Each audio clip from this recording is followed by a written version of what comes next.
Boa noite, graça e paz. Como é que vocês estão, queridos? Estamos aqui mais uma vez.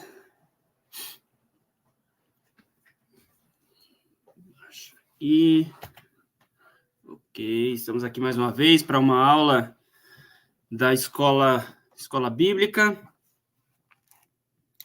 Hoje a lição de número 9. Cadê o povo? Cadê o povo? Dá um sinal de vida aí, dá um oizinho. Quem é que está aparecendo aqui? Temos o pastor que já deu um sinal de vida. Quem mais? O pastor já está aí. Temos aí algumas pessoas. Comenta aí, gente, dá um oi. Vamos partir para a nossa aula. Elisa, amém.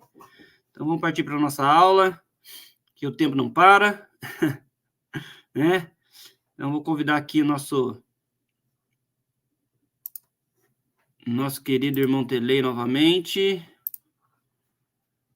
Graça e paz, Telei. Graça e paz, meu irmão. Tudo bem? Como é que estão? Tudo bem. O pessoal tá bem. Aí já tem pessoas aparecendo aqui, todo mundo acompanhando. Então, hoje a aula, nós vamos ter aqui a participação, né, a ministração do nosso irmão Telei. E esperamos a participação de vocês aqui, com, né, comentários e tal, né, dúvidas, o que a gente puder ajudar, nós estamos aqui. Vamos partir para a nossa aula para a gente não perder tempo. A palavra está com você, irmão Telei. Bom, queridos, paz e graça, boa noite, paz e graça, paz do Senhor, e que Deus possa nos iluminar. A gente vai começar com uma oração. Eu espero que estejam todos bem, né, nessa noite. E vamos agradecer a Deus, né, e pedir para que o Senhor nos dê sensibilidade para que possamos ouvir e compreender a sua voz. Senhor, meu Deus e meu Pai, te agradeço mais uma vez por essa oportunidade que o Senhor me concede para estar aqui ministrando esta aula. Senhor, me capacita cada dia mais no conhecimento, na sabedoria, na inteligência da Tua palavra iluminada, a palavra que já foi revelada. Senhor, peço que através de mim, o Senhor possa impactar essas pessoas da mesma forma que eu fui impactado estudando essa revista, essa lição. Nos dê sensibilidade para que possamos ouvir e entender a Tua voz através dessas palavras que eu te peço agora e para sempre.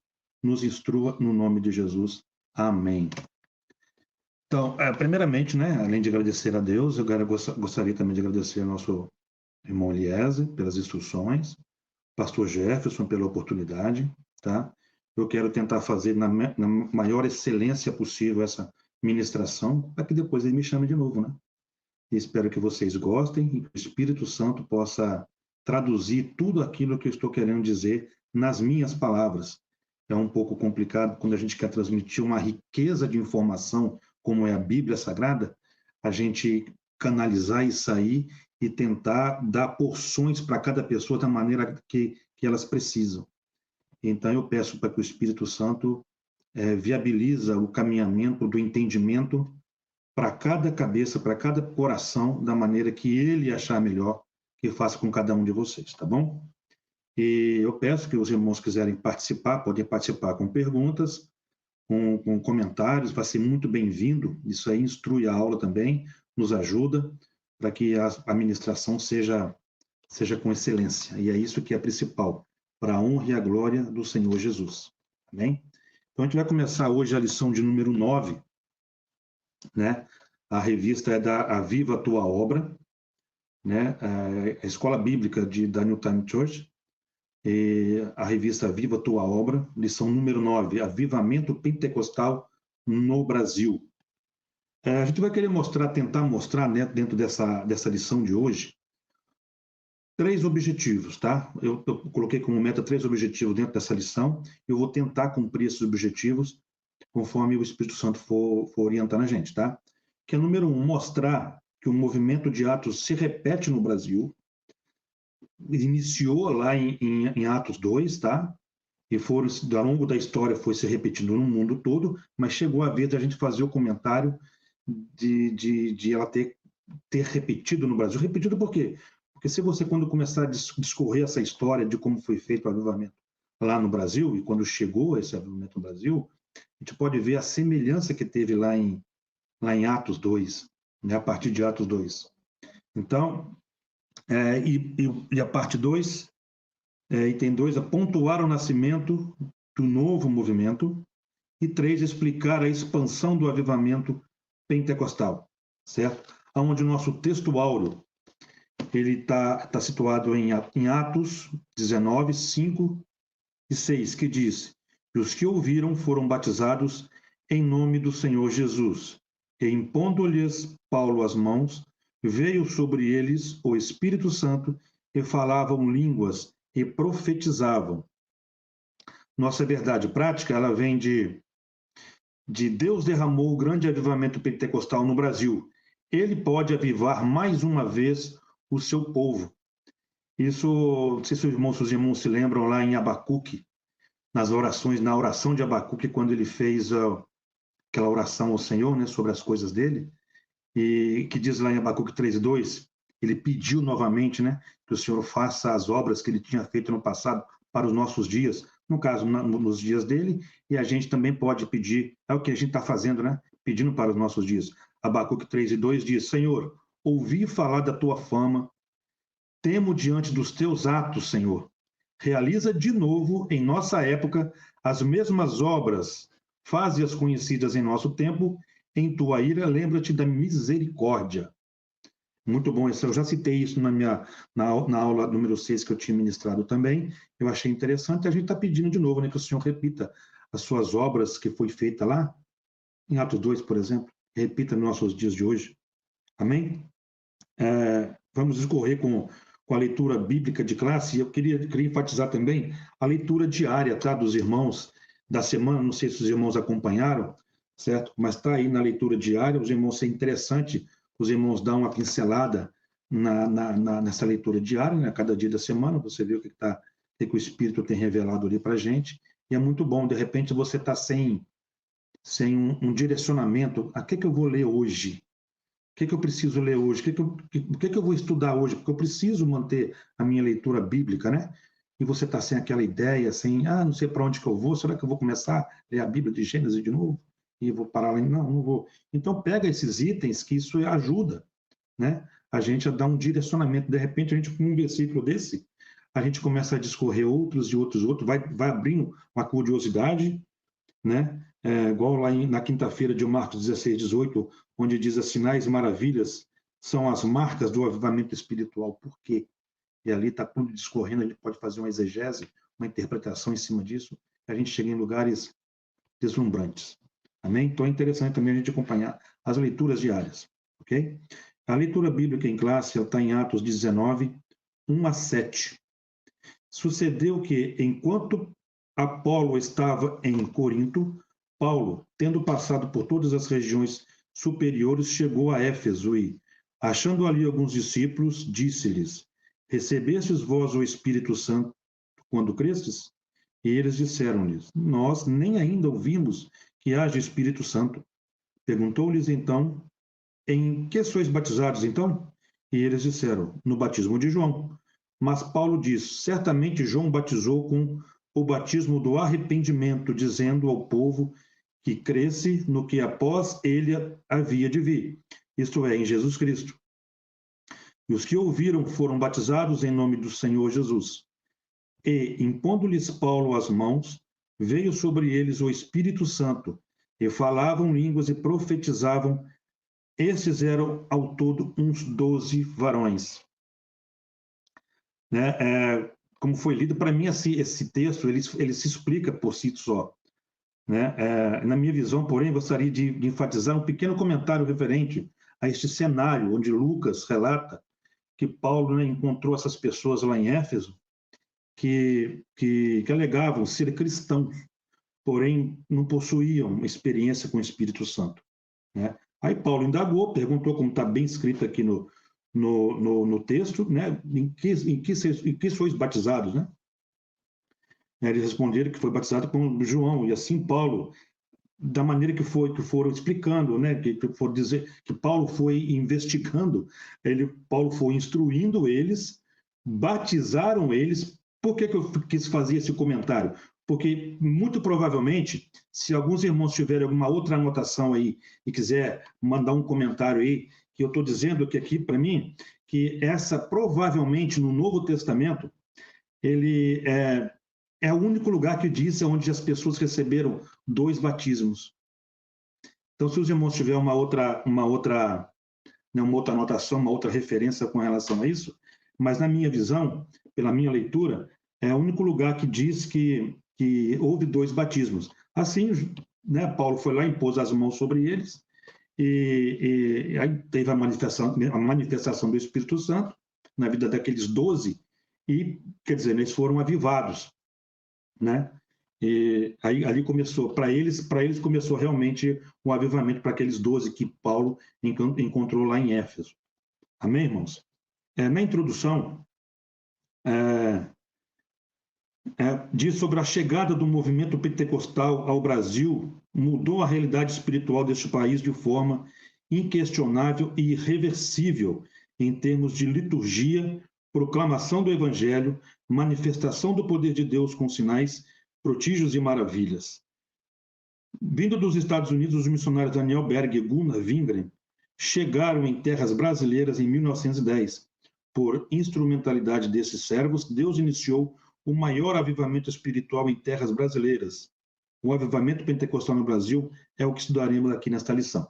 Eu quero deixar também uma coisa, esclarecer para os irmãos, que é o seguinte: a gente vai ter que fazer algumas leituras, né? Eu vou passar alguns itens, eu vou estar discorrendo, tá? Mas lá para o final da revista, eu vou resolver, para essa lição, eu fazer uma leitura na íntegra, porque aqui começa a contar as histórias de acontecidos, né? Relatos da história de acontecimentos durante esse processo desse movimento pentecostal. Então é interessante eu ler o que o escritor da revista, não tem muitas referências bíblicas. Aliás, se a gente for procurar na Bíblia e citar aí casos idênticos, semelhantes, a gente acha várias expressões, vários versos, vários versículos que falam discorrendo disso, né? Mas eu queria ler, que é para poder encurtar o nosso tempo, eu vou ler na íntegra alguns itens, alguma história que foi mencionada pelo escritor da revista, que eu achei bem interessante também. E sobre esses comentários, a gente vai colocando outros relatos, né, que a gente encontrou aí, consultando a história desse movimento. Tá? E é dessa forma que a gente vai prosseguir. Daniel Berg e Gunnar Wingren, vou dar uma pincelada sobre a vida deles antes de chegar ao Brasil. Tudo bem, a revista está dizendo, essa lição está dizendo que é o avivamento chegando ao Brasil, mas é interessante a gente ver que eles também, para levar o avivamento para o Brasil, eles receberam esse avivamento. Então, eu vou contar bem rapidinha e sucinta uma história deles, tá? De como eles começaram, de quando eles receberam, né, para poder trazer esse movimento, levar o movimento para o Brasil, acostumado no Brasil, né? Levar esse movimento para o Brasil, eles também receberam o Espírito Santo. Tá? Então, eu vou contar rapidamente aqui que eles 2 jovens, né, promissores, missionários, suecos, tá? Que, assim como nós, em busca de uma vida melhor, eles vieram para os Estados Unidos. Né? Na ordem, Daniel chegou em 1902 e Gunnar chegou em 1903, respectivamente, tá? Onde receberam o avivamento. Em reuniões feitas, né? Eles começaram a fazer reuniões, se reunir, fazer cultos em casas e grupos de oração. Quando foi em 1909, Gunnar recebe o batismo com o Espírito Santo, né? Então eles começam a se reunir todos os sábados para orarem e fazer vigília. E lembra que toda vez que você vai ter um avivamento ou uma história como essa, todas essas histórias está precedendo essa história ou esse acontecimento, sempre a oração. Igual eu gosto muito de citar esse item, esse caso, que é de Atos 1 e 14, né? Antes do avivamento de Atos 2, que Jesus foi assunto ao céu, foi levado aos céus, e falaram para os discípulos, olha, permaneçam em Jerusalém até que do alto sejam revestidos do poder. Eu até parafraseio, dizendo que eles não ficaram lá jogando baralho, ou jogando dama ou xadrez, né? Parafraseando. Eles permaneceram em oração até que do alto foi revestido do poder. Né? Então, eles ficaram. Então, quando ele recebeu esse Espírito Santo em 1909, ele também começou a buscar para contagiar outros. E começaram a fazer essas reuniões. Né? E ele cita que o poder de Deus era muito grande nessas reuniões. Inclusive, tem um caso que o ambiente estava tão cheio do poder que eles não conseguiam se levantar. Era como se houvesse uma pressão vinda, né, de cima para baixo. E eu me lembro bem de um caso que nosso pastor Jefferson, ele comenta de um avivamento que ele teve, e não vou me lembrar agora, e peço que ele possa, se ele quiser, ele pode comentar aí, tá? Que ele teve um avivamento parecido como esse, onde eles não conseguiam se levantar. Parecia que ficavam apertados por uma força vinda de cima, no chão, que eles não conseguiam se levantar. Eu me lembro dessa história que nosso pastor Jefferson já tem contado isso, não sei se foi na igreja, se foi em particular, mas eu sei que ele tem essa história, se ele quiser ele pode comentar e lembrar os irmãos. Isso aí. Né? O chamado Brasil veio através de um irmão usado pelo Espírito Santo nessa mesma roda de oração, onde eles frequentavam sempre. Né? Esse irmão foi usado em profecia e profetizou que eles iam para o Brasil. Aliás, que eles iam para Belém do Pará. Mas o detalhe é que é o seguinte, a profecia era tão de Deus, né? Tem profecias que não é de Deus, e tem profecia que é confirmação de Deus, né? Que eles lá, sueco que falava mal inglês, né? Então eles estavam aqui, lá em Chicago, onde eles se reuniam, todo mundo em inglês, e ele começou a profetizar na língua em português. Olha que maravilha, dizendo que eles iriam para esse lugar, e eles não sabiam onde é que era. Lógico que eles fizeram as pesquisas deles e acharam esse Belém do Pará, que seria no Brasil, e que é o português. Né? Então, essa profecia que eles receberam foi tão maravilhosa que eles já receberam essa profecia vinda do céu, já no idioma para onde eles iriam. Isso é uma coisa tremenda, uma coisa muito, muito, muito tremenda, né? Eitelei, comentário que você fez com relação à experiência, o pastor comentou que aconteceu também em Azusa, repetiu em Toronto e em Pensacola, que para mim é a mesma referência de quando Salomão inaugura o templo, conforme registrado em 2 Crônicas 7, né, que fala que os sacerdotes não podiam ficar de pé, tamanha presença, lá teve nuvem tal, e tudo mais, mas para mim a referência é mais ou menos a mesma em termos de sentimento, né? Então, o pastor colocou ali, respondendo a sua dúvida, beleza? Não, sim, mas o pastor também passou por um avivamento desse. Ele tem esse testemunho, talvez em uma outra ocasião ele possa contar. E é justamente isso, irmãos, que eu estava premeditando, né? Existem várias passagens que diz sobre o avivamento, né? Então, mas eu vou me ater, mas os irmãos podem entrar com comentários que for possível, pode comentar, eu vou me ater às histórias, que é para poder... para clarear mais os irmãos com relação a esse avivamento no Brasil, tá? No item 1, um movimento de atos se repete no Brasil. Né? O subitem 1, Pentecostes entre os salvos. Aqui nesse subitem, irmãos, existe uns trocadilhos de palavras que sugerem algumas argumentações da maneira que foi traduzida no grego. Né, ou a escrita de Lucas, né, quando foram traduzidas. Então, existiu aqui alguns trocadilhos, certo? Mas a gente já conversou sobre isso lá, não dos trocadilhos, mas sobre essa passagem lá na leitura bíblica de classe, né, a respeito dessa passagem. E creio que os comentários foram satisfatórios, então eu pretendo seguir para frente. Porque na revista ele começa a falar sobre as perguntas, o tipo de perguntas que a gente pode fazer para se enquadrar nessas perguntas, né? Nessas respostas, que tendo crido, receber-se o Espírito Santo, e também receber-se já o Espírito Santo depois de que cresces.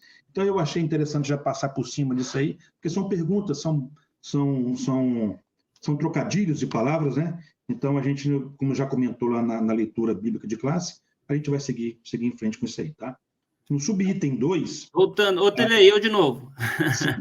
Pode falar. Fica de olho aí, que eu vou aparecer de vez em quando. O pastor lembrou aqui, e sim, a experiência dele, ele comenta que foi um evento do Benny Hinn em Boston, que ele passou por uma experiência semelhante a essa aí que você está Perfeitamente. matando. Quando eu li isso daí, eu lembrei, o pastor tem uma história dessa aí, vou pedir para É ele isso contar. aí. Bom, Bom que ele contou. show de bola. Perfeito. Vai lá. Para não, não Subitem para não. 2. Subitem 2 fala sobre a plenitude do Espírito Santo. Tá? Aqui também nesse subitem, né, a gente vai tentar enfatizar duas experiências distintas no livro de Atos dos Apóstolos, onde o escritor da revista mostra, tá? Que é a experiência 1, de salvação, que é citado lá em Atos 19:5, todos que ouviram foram batizados. E experiência 2, o batismo no Espírito Santo, citado lá em Atos 19:6, onde Paulo impôs as mãos e o Espírito veio sobre eles. Né? Gostaria de acrescentar também que existe uma diferença entre batismo, tá, e plenitude do Espírito Santo. Como esse subitem aqui se refere à plenitude do Espírito, vou me ater somente a essa plenitude. Tá? Porém, vale ressaltar que o batismo no Espírito Santo é uma realidade permanente, enquanto a plenitude é algo ocasional e pode se repetir algumas vezes, tá? Depende da sede de cada um, tá bom? Em Atos 2:4, diz que em todos foram cheios do Espírito Santo e começaram a falar noutras línguas, cheios do Espírito Santo. Depois, mais para o final, eu quero explicar para os irmãos a respeito dessa plenitude. Aliás, essa plenitude que eu estou citando aqui, que eu entendo o que está sendo escrito aqui, dialogado nessa revista, não é a plenitude total do Espírito Santo, porque nós não temos carcaça para isso, tá, irmãos? Nós não temos carcaça para isso. Então, a plenitude é baseado na dosagem de cada um. Então, quanto cada um pode receber. O tanto que ele é sedento, o tanto que ele tem sede, o tanto que ele é submisso, o tanto que ele pediu, é o tanto que ele vai receber. Então, é a plenitude da capacidade pessoal dele, tá? Porque a plenitude do Espírito Santo é incontestável que a gente não tem carcaça para isso, né? Não tem carcaça. Então, o que eu estou querendo dizer para vocês aqui, que essa plenitude não é do Espírito, é a nossa capacidade de receber a dosagem nossa, tá bom? Em Atos 4:8-31, em Atos 4 diz, então Pedro, cheio do Espírito Santo, na dosagem dele, lhes disse, principais do povo e vós, anciões de Israel. E lá no Atos 4:31 diz, e tendo orado, moveu-se o lugar em que estavam reunidos, e todos foram cheios, de novo, cheios do Espírito Santo, e anunciavam com ousadia a palavra de Deus. Ou seja, esse cheio do Espírito Santo, que é a plenitude que a gente está falando aqui, tá? Mas de cada um deles estavam lá esparramados pelo chão, estavam esparramados com o Espírito Santo, mas cada um na sua dosagem. Quer dizer, é o tamanho de copo, né? Tem a xícara, tem o copo médio, tem uma taça, tem um jarro, tem um silo, tem um tanque. É baseado na sua sede, na sua capacidade de receber isso daí, tá? Em Efésios 5:18, e não vos embriagueis com vinho, em que há contenda, mas enchei-vos do Espírito Santo.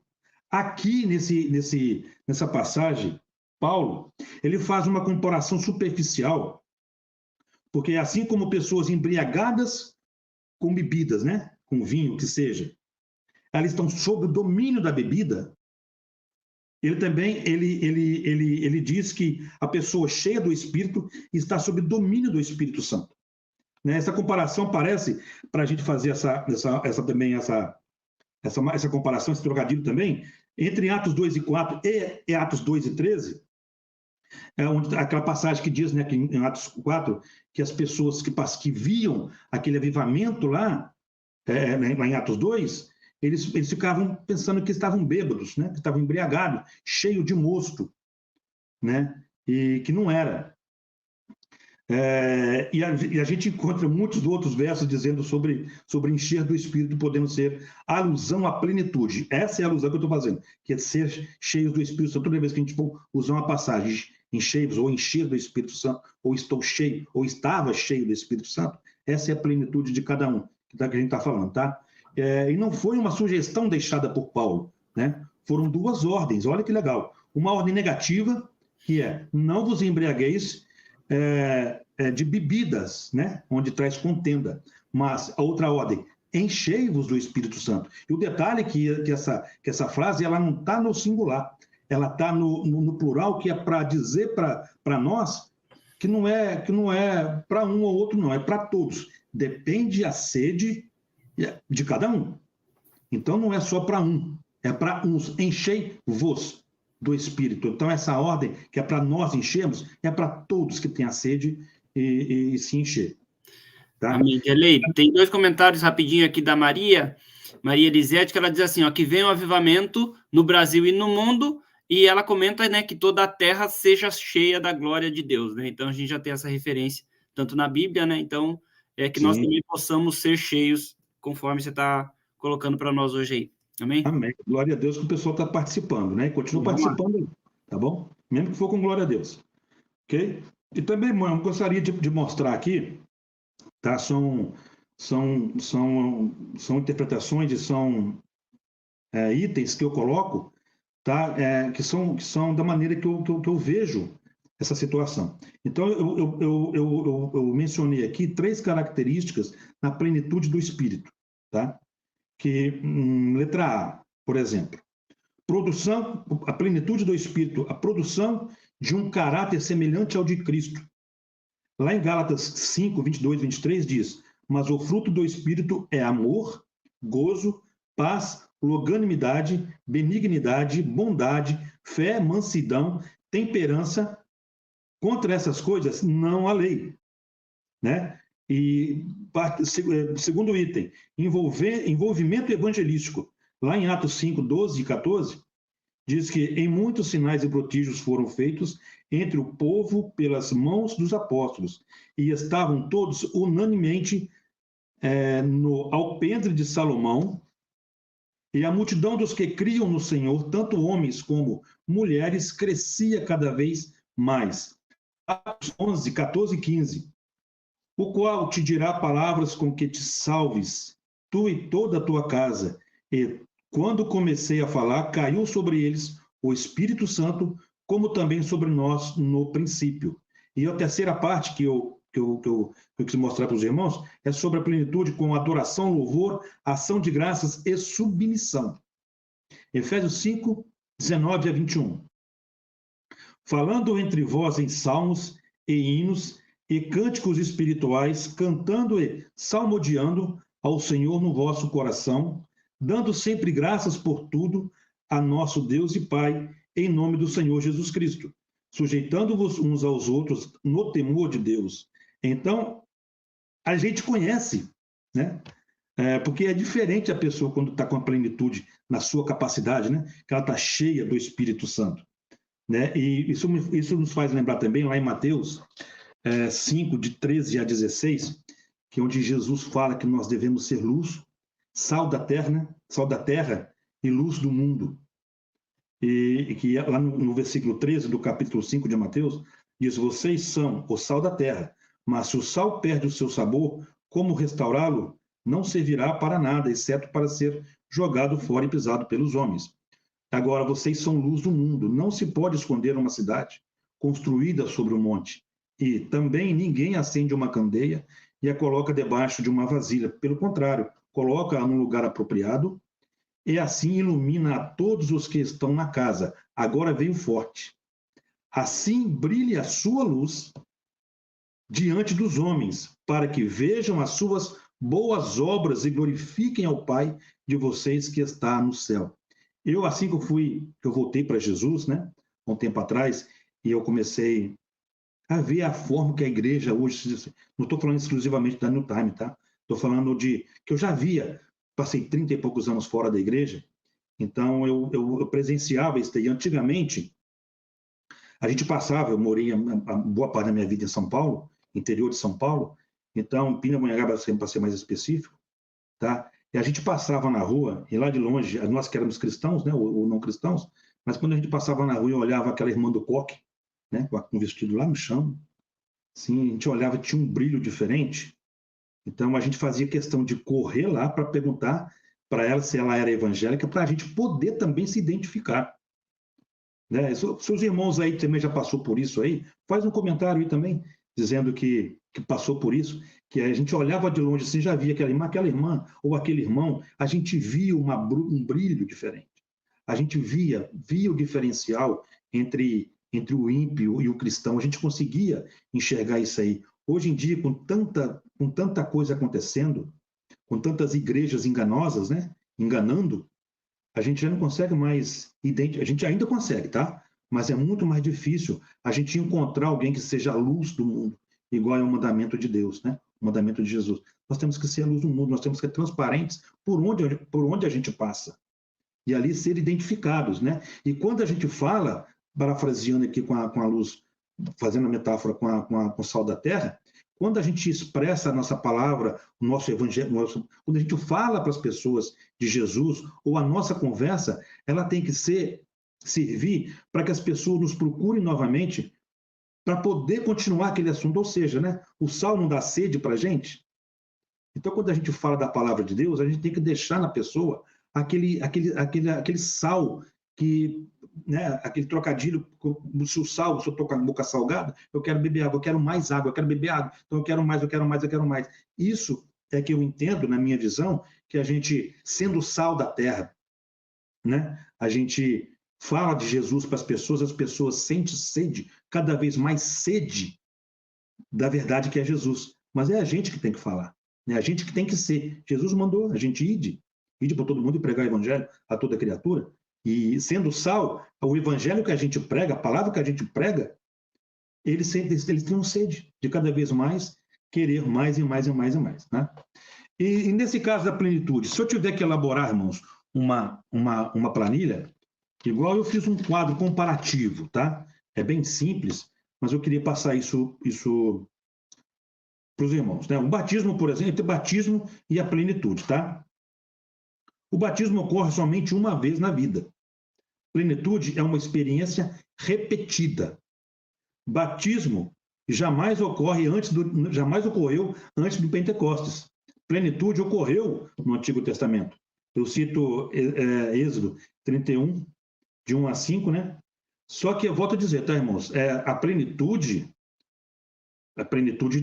ali, a plenitude que ele recebeu ali, que nessa passagem aqui, que o filho de Uri que ele recebeu a plenitude da sabedoria, porque ele era artesão, né? Então, diz assim, quer ver? Ó? E o enchi do Espírito de Deus, dando-lhes destreza, habilidade plena, na capacidade artística para desenhar e executar trabalhos em ouro, prata e bronze.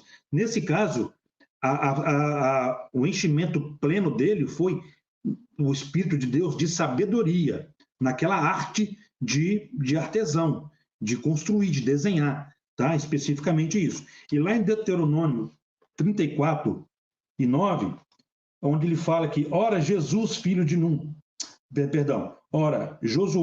filho de Num, estava cheio do espírito de sabedoria, porque Moisés tinha imposto as suas mãos sobre ele. Ou seja, a capacidade dele também de receber o de sabedoria, né? O Espírito de Deus de sabedoria que ele recebeu. Então, não é a plenitude, ele não recebeu tudo, né? Isso aqui está falando do Espírito de Deus, né? E batismo, necessário para todos os cristãos. Plenitude, muitos cristãos não buscam. Batismo, isso aqui é aquele quadro comparativo que eu estou fazendo para os irmãos, tá? Entendendo bem? Batismo, não pode ser desfeito. Não pode ser desfeito. Mas a plenitude pode ser perdida. Porque se você perder a sua sede, você perde tudo, né? Batismo, não há pré-requisito para você ser batizado. Plenitude depende da sua submissão com Deus. A sua submissão a Deus.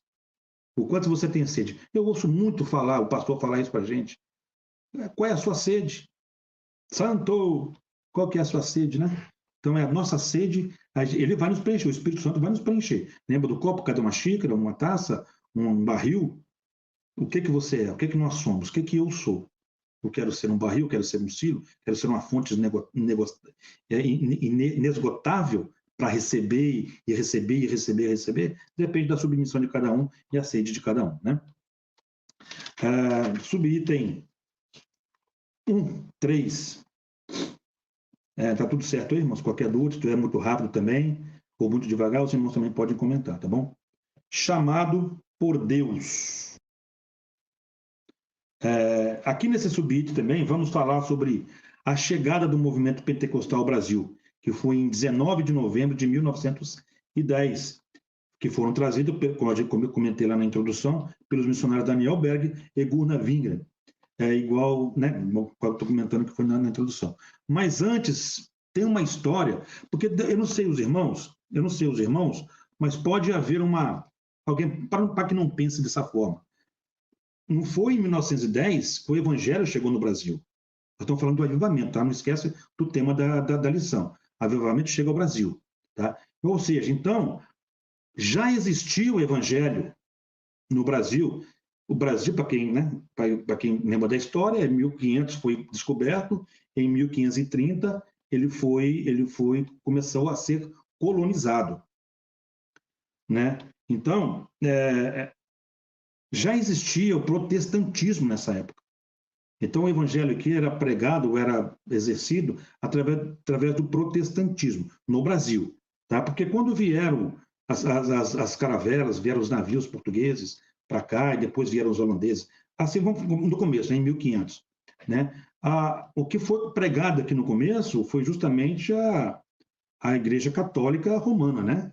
Mas de muitos anos para cá, muitos anos. Mas Lutero, né, ele quis fazer uma oposição porque não acreditava em certas crenças que eram praticadas, práticas e crenças que foram criadas, né, que foram criadas pela igreja. Então ele foi começando a ver que não era bem aquilo que ele estava querendo, ele estava começando a ter sede também. Então Lutero, em 1517, ele criou o protestantismo lá na Alemanha. E no Brasil, em 1532, essa reforma chegou através de reformadores luteranos, né? Mas em 1557, João Calvino mandou uma missão francesa e estabeleceu a reforma protestante calvinista em terras brasileiras, né? Este protestantismo, irmãos, foi, ao longo do tempo, se fragmentando, né, ao longo dos anos, e foi sendo criadas várias e várias denominações de igrejas, que inclusive até hoje algumas delas persistem ainda, né? A presbiteriana, as batistas, por exemplo, antes tem as renovadas e tal, mas esse não é o nosso mérito hoje, tá? Com essas reformas protestantes, muitos cristãos experimentaram a salvação em Cristo, batismo nas águas, certo? Mas nunca haviam experimentado o batismo no Espírito Santo. Aí volta lá em Atos 19, né? Onde Paulo encontrou aqueles 12 discípulos de João, né? Que não conheciam o Espírito Santo, mas eram batizados no batismo de João, certo? Assim como foi lá em Atos 2, o Brasil também começou um movimento espiritual chamado movimento pentecostal. A partir daí, mas já se falavam de Jesus, já se falavam do Evangelho antes de 1910, quando chegou o Daniel Berg e o Gunnar Wingren, eles já falavam do Evangelho. Inclusive, pessoas foram batizadas nas águas e tudo mais. Eles só não tinham um encontro com o Espírito Santo, certo? Aí foi quando os dois missionários chegaram ao Brasil para levar esse evangelho, que é o tema da nossa lição. Mas eu quis passar uma pincelada nessa história, porque não foi em 1910 que veio o Evangelho no Brasil, não é o Evangelho. Em 1910 foi o Pentecostes, o avivamento que chegou ao Brasil, igual chegou lá em Atos 2, tá? Chegou, todo mundo já ouviu falar de Jesus, tudo, mas o Pentecostes, o avivamento chegou foi em 1910, né? E no item 2, o nascimento de um novo movimento, né, que eu já acabei de ler aqui, né? A pregação do avivamento pentecostal. Os missionários começaram os trabalhos assim que eles pisaram no Brasil, certo? Eles já começaram a fazer o seu trabalho e foi mudando a realidade espiritual daquela região no que diz respeito à liturgia. O que quer dizer isso? Aos cultos públicos, a maneira de cultuar, a maneira de se reunir, a proclamação do Evangelho, a manifestação do poder de Deus os sinais e prodígios. Muitas dificuldades foram encontradas, resistências, opressões, porque as igrejas que não concordavam com esse novo método de pregação, inclusive os protestantes.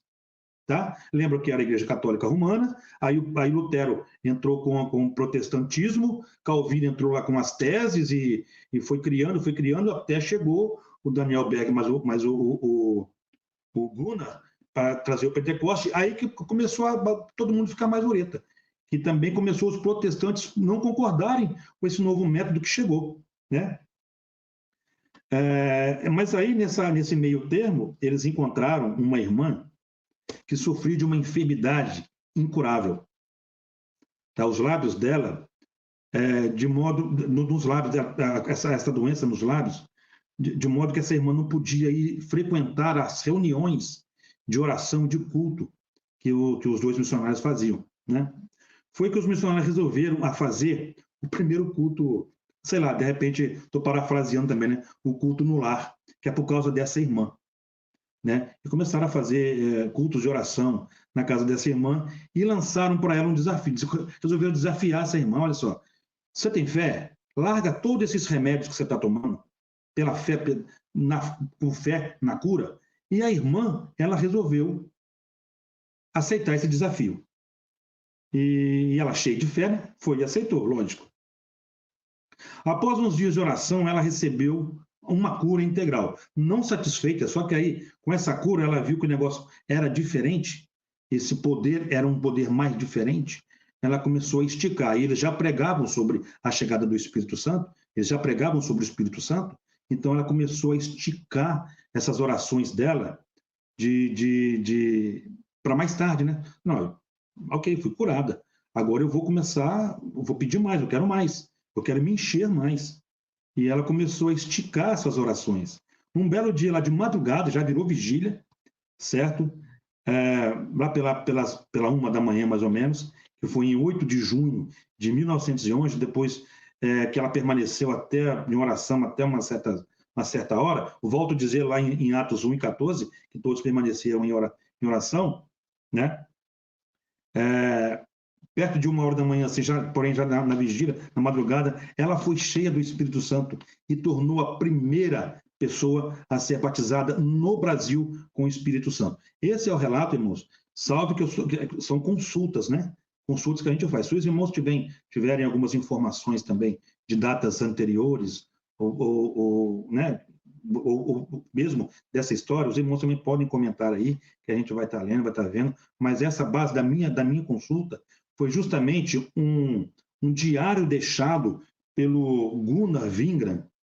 Ele deixou um diário escrito à mão, onde o filho dele, Ivar Wingren, colocou isso em livro. Então, a base da minha consulta sobre a história desses missionários, certo, foi em cima desse livro, tá? Que foi criado pelo Ivar Wingren, que era filho do Gunnar, que pegou os papiros do pai, Gunnar, e montou esse livro. Então, as informações que eu estou tirando para os irmãos desses casos é baseado nesse diário do pioneiro, tá bom? Então, a irmã Celina de Albuquerque, e com ela outras pessoas também foram contagiadas, foram cheias do Espírito. Mas foi ao relato, pelo menos na história diz, que essa foi a primeira pessoa a ser batizada com o Espírito Santo lá no Brasil. Já vai falar aqui no Brasil de novo. Irmãos, tudo bem? Mais algum comentário aí os irmãos podem falar? Qualquer coisa, o Eliezer entra aí para nos falar sobre esses comentários, perguntas ou coisa parecida. Tá bom? Subitem 2. Crescimento e perseguição. As perseguições contra os pentecostais eram grandes, conforme Jesus disse em Mateus 5:10,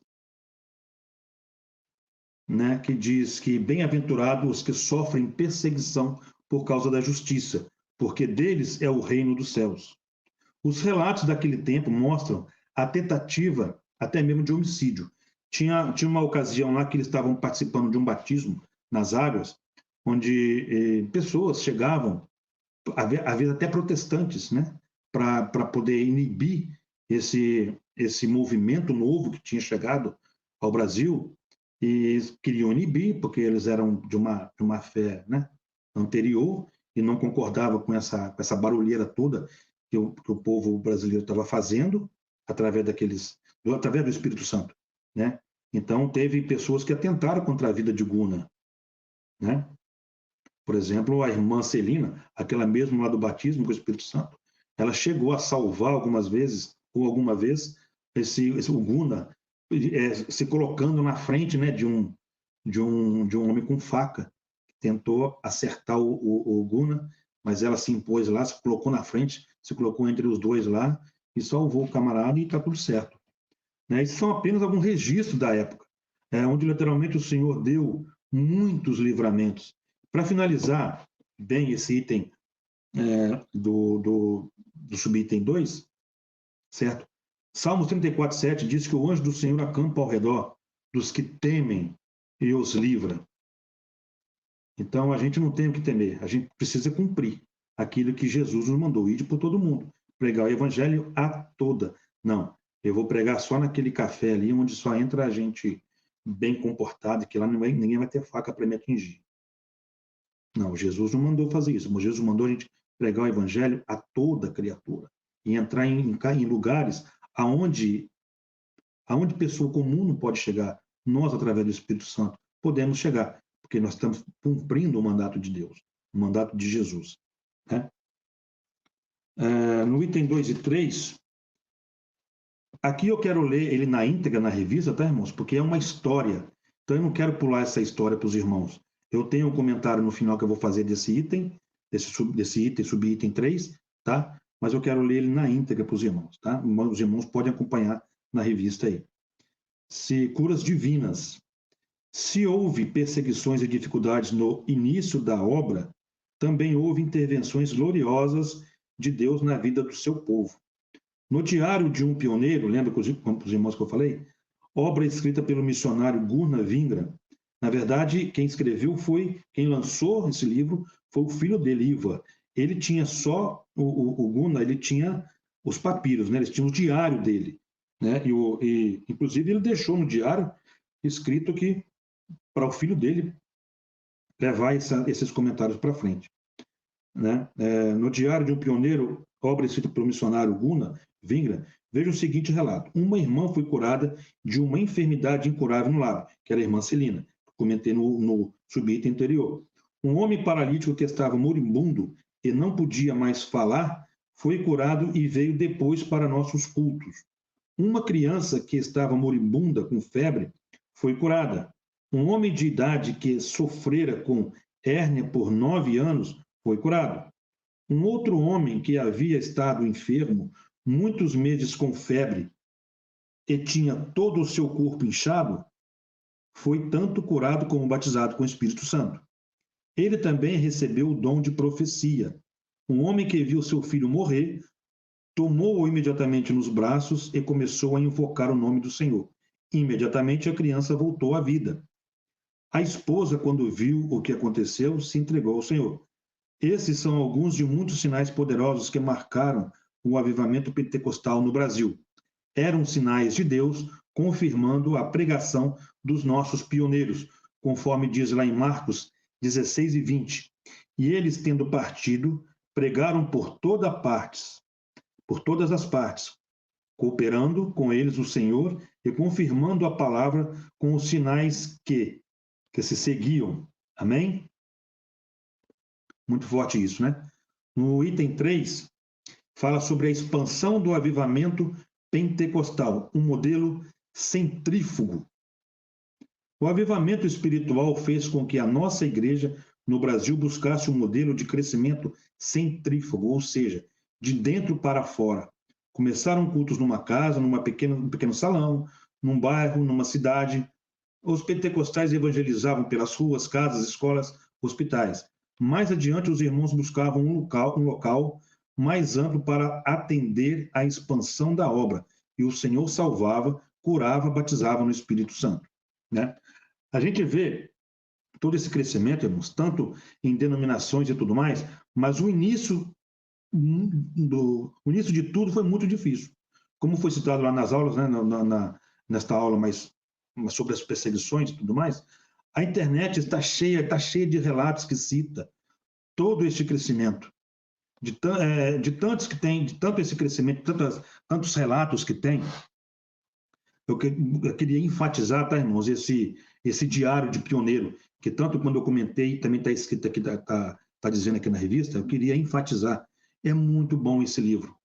É muito bom para os irmãos pegar esse livro e ler sobre essa história de como chegou o avivamento no Brasil. Tudo bem que ali vai aparecer algumas denominações que não vem ao caso, mas como a gente está falando da chegada do avivamento do Espírito Santo no Brasil, vale a pena a gente passar por cima de algumas coisas e ler esse diário que esse grande homem de Deus deixou, né? Se a gente acompanhar o início da igreja na Bíblia, logo após Atos 2, vemos toda a semelhança na trajetória dessa igreja pentecostal no Brasil. O povo daquela época também ajudou bastante esse crescimento. Da mesma forma com que todos permaneceram em Jerusalém, preservando a oração, aguardando o derramado do Espírito Santo, eles seguiram o que Jesus diz, né? Como fala lá aliás, como foi dito, né? Lá em Atos 2, 42 e 44. E preservaram na doutrina dos apóstolos e na comunhão e no partir do pão e nas orações. Veja bem, vou repetir, tá? E perseveravam na doutrina dos apóstolos, na pregação, nos ensinamentos dos apóstolos e na comunhão, sempre juntos, reunidos em algum lugar, no partir do pão e nas orações. Estavam sempre em oração. E em toda a alma havia temor, e muitas maravilhas e sinais se faziam pelos apóstolos.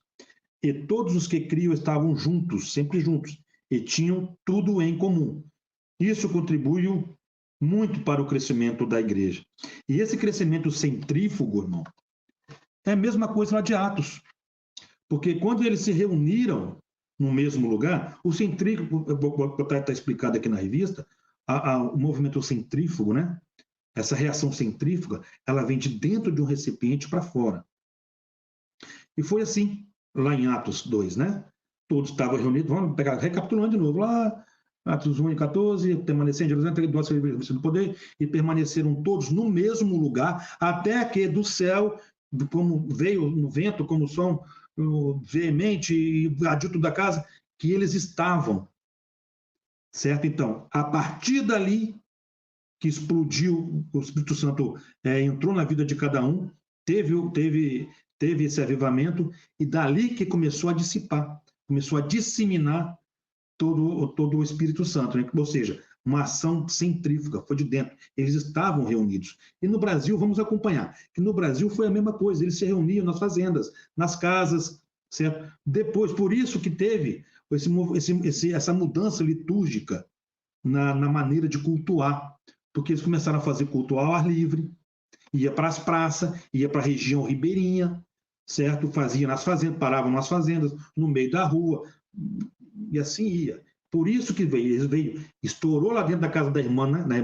Da irmã Celina, né? Que ela foi curada e recebeu o batismo quando foi a primeira, e ela começou a divulgar, outras pessoas foram sendo contagiadas, até virar aquele turbilhão, e é o que é o turbilhão hoje no Brasil, né? Com tantos milhões de pentecostais, né?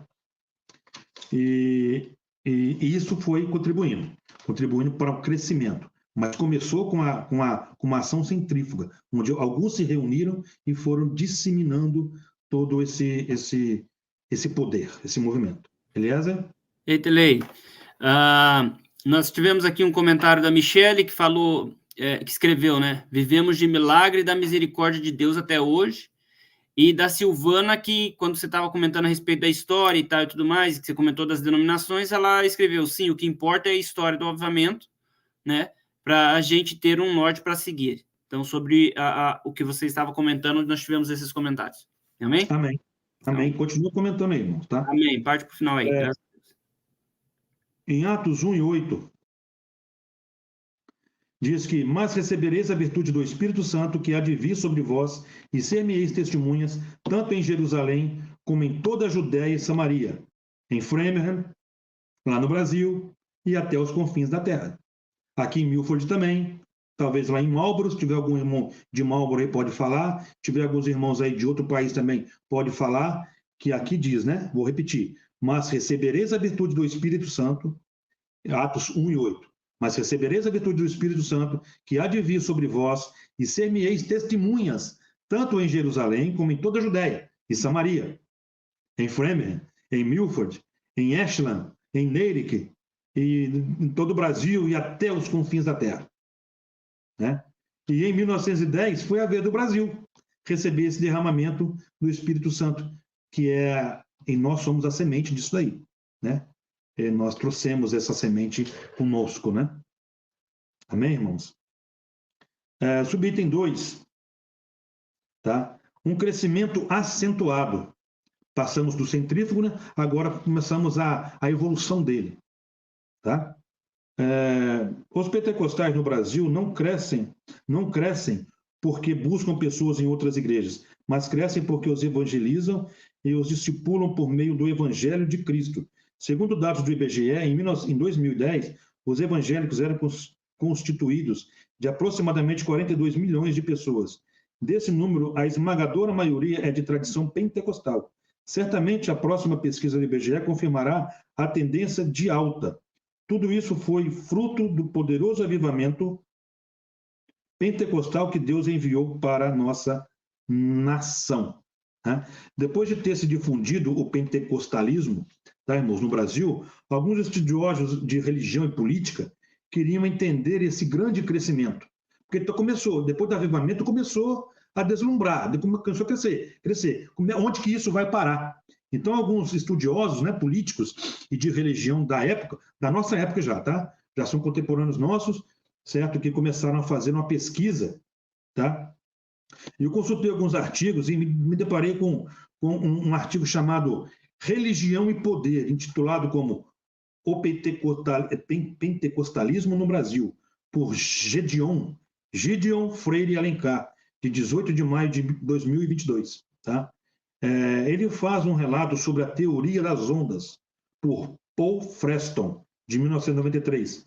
Ela é dividida em 3 partes. Primeira, a onda foi de 1910 a 1950, que foi o início de tudo, né? Chamada por ele de pentecostalismo. Esse pentecostal tá difícil sair aqui, né? Foi chamada por ele de pentecostalismo clássico, onde a propagação do evangelho ela era feita do modo clássico, tá? Com visita aos lares, fazendas e etc. Mais no pessoa a pessoa ali, né? A segunda onda que esse pregou, que esse mencionou, né, nos seus relatos, o pentecostalismo de transição, que vieram das décadas de 1950 e de 1980 a 1980.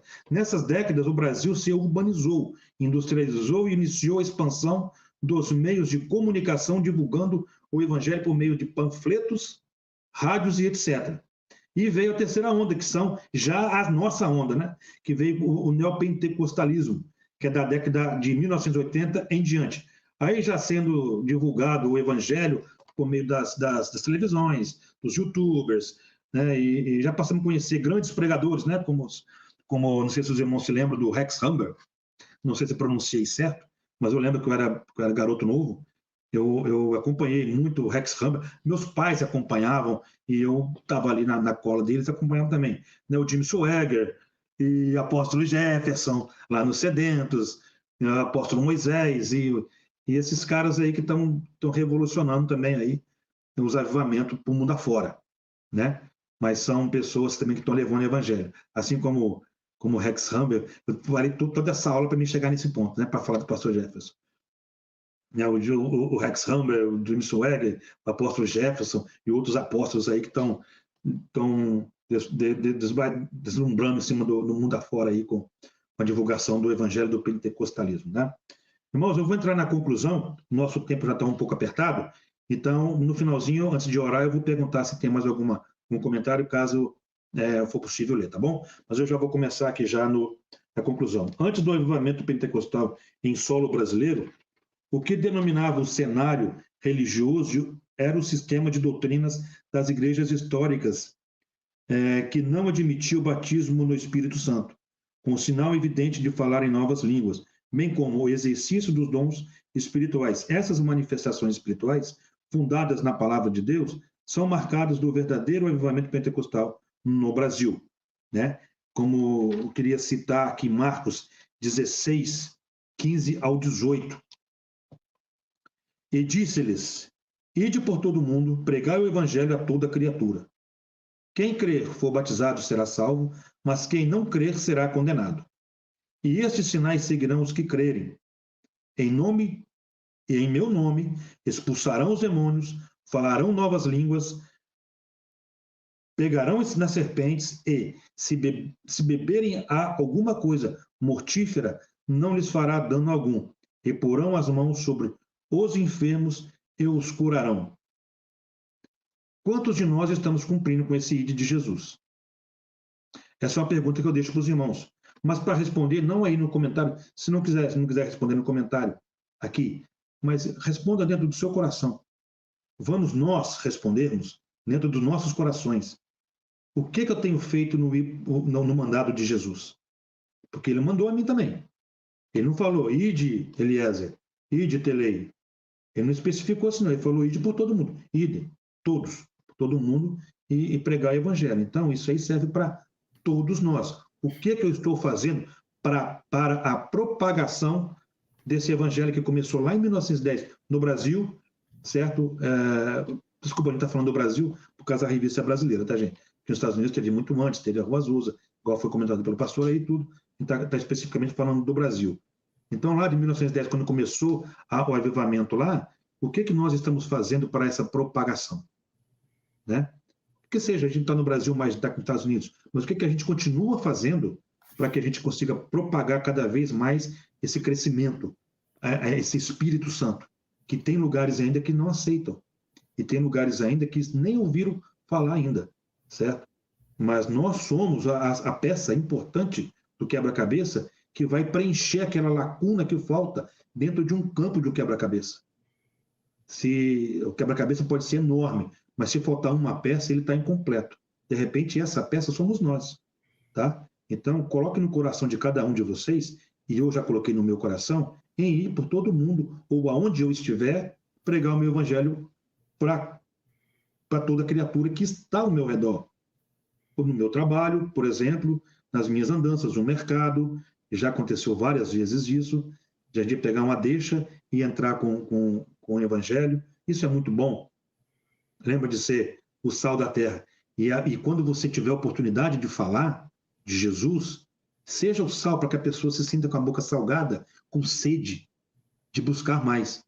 Então, por isso que a gente é sal da terra. E luz do mundo é para que a gente faça exatamente aquilo que Jesus nos mandou, tá? Ser diferentes. O que tem em comum entre as trevas e a luz? O que tem de comum entre o cristão e o ímpio? Nós temos que saber exatamente qual é a diferença.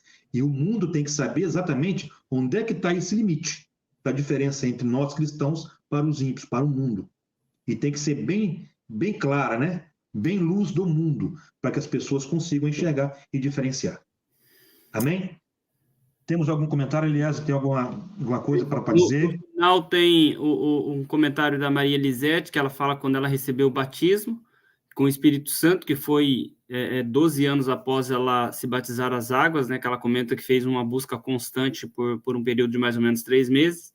E eu queria só aproveitar o que você comentou de Marcos, né, que fala ide, né, na maior parte das nossas versões bíblicas brasileiras fala ide, e eu já ouvi alguns estudiosos comentando que, como o verbo grego é diferente do português, a melhor tradução para o texto seria, o termo seria indo, e não ide, porque o ide a gente ainda fica pensando que é para aqueles que são chamados para missões, mas se a gente entender o indo, é exatamente isso que você comentou, então é indo por todo mundo e pregando o evangelho a toda criatura, e aí é exatamente isso que você comentou, é na fila do pão lá na padaria, é no mercado, é na farmácia, é no posto de gasolina, é lá no trabalho, é tal, e aí não fica, vamos dizer assim, nas costas apenas daqueles que são chamados missionários, né?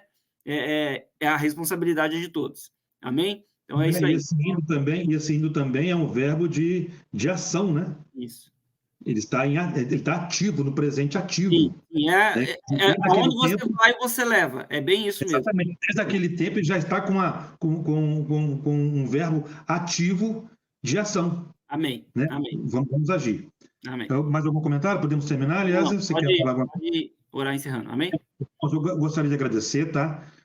Todos os irmãos que participaram, que comentaram. Eu, infelizmente, não consigo ver ainda, não consigo ver os comentários dos irmãos, mas a gente está arrumando esse cenário para poder. A gente está acompanhando online todas essas perguntas ou comentário que tiver, e a gente vai estar exercitando os irmãos para poder entrar com mais comentários ou perguntas, e cada um contar a sua experiência, né? A gente está desenvolvendo agora, mas a gente vai conseguir alcançar um patamar de excelência, que é o que Deus quer para nós, tá bom?